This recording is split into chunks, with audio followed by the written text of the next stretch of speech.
G'day Internet and welcome to Sequence Zero, episode, 1, which is the second episode because I went and used numbering from zero like a programmer.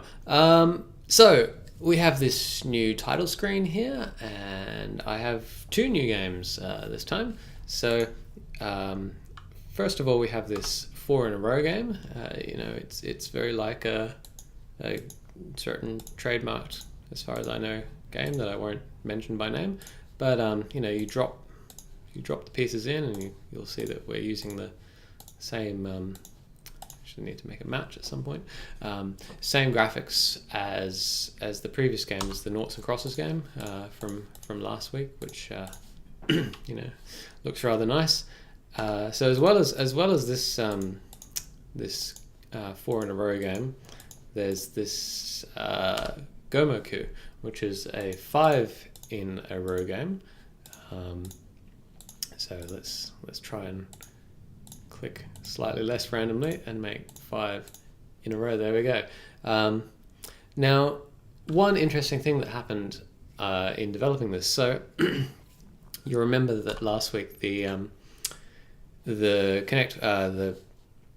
Noughts and Crosses game had none of these grid lines. It was just this blank surface that you played on, and this is kind of attractive looking. It looks very pretty, but I had to add these grid lines. So I'm toggling these on and off with the Shift key, and I had to add these grid lines because once we get over to this 4 in a row game, it starts to become a problem. It's like if I'm playing as circle over here,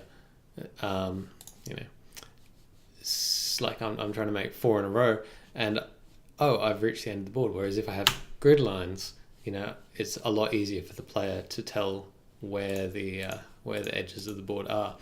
And then obviously in this game, without the grid lines, it's even harder.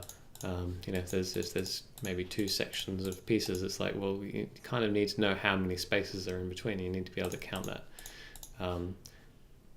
quickly, and the grid lines really help out with that.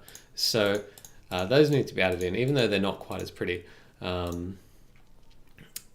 sort of, that does look very nice without the grid lines, but the grid lines turn out to be kind of necessary for gameplay, which is interesting because sort of part of the point of Sequence Zero was that it's supposed to be a bit of a gameplay exploration eventually. Obviously, these games are really simple, but I'm growing and expanding them as we move on. So the other thing that I did this week is that I got the builds working on, as well as Windows, now it works on Mac and Linux. So if you go to the description down below of this video, you'll find the links for the downloads, and you can download and play these games. So thank you for watching, and I will see you next week.